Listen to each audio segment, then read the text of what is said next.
The Church of the Crabs, April 10th, 2025, originally published May 15th, 2023. What do you normalize?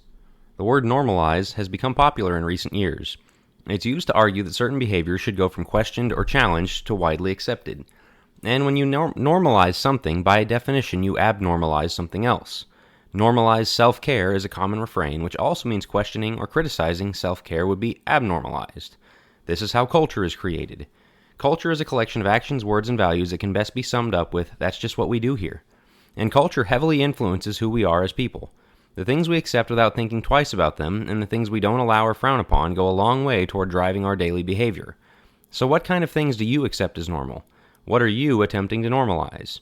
In today's world, mediocrity, not trying, and not caring have been normalized. Correspondingly, passion, effort, and excellence are abnormalized.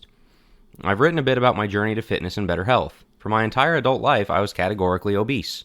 Upon reaching a much healthier weight, albeit with a few pounds yet to go, I was asked multiple times, "Are you okay? Are you sick?" Oddly, nobody ever asked me that when I was on track for a host of health issues and likely a shorter lifespan. Why not? Because being dangerously overweight has been normalized, and therefore caring about your health is abnormalized. The same kind of thing happens in the church. Every time a teenage boy is a dedicated Bible student, what's the first thing everybody tells him? You should be a preacher. Why? Because actually taking a deep interest in the Bible has been abnormalized. That's not something the average person does. That's only reserved for a select few people. Not having an interest in the Bible is normalized, so anybody who does must obviously be categorized as an outlier. Additionally, trying to rise above a minimalist, Sunday morning-only Christianity by applying biblical wisdom to everyday life immediately leads to whatabouts and you can't bind that's. Discussing how to apply Christ's rule to everyday life in matters like education, relationships, finances, politics, and the like is almost taboo in many places. In other words, theological minimalism is normalized. Striving for more is abnormal. Complacency is normalized.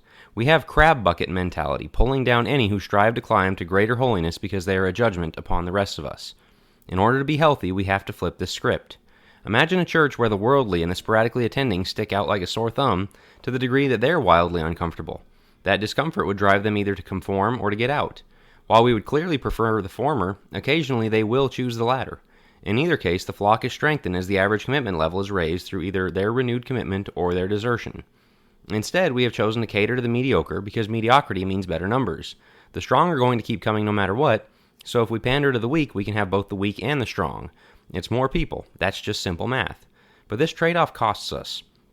Complacency is normalized, and therefore consumer Christianity rules the day.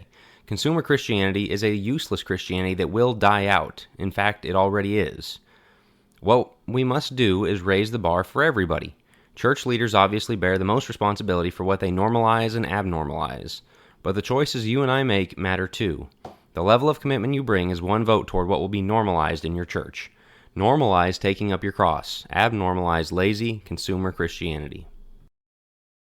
Thanks for listening. Go to jackwilkie.co to make sure you're a subscriber to the email list, and if you would like to support my work there, you can become a paid subscriber and get digital copies of a few of my books included as a token of my thanks.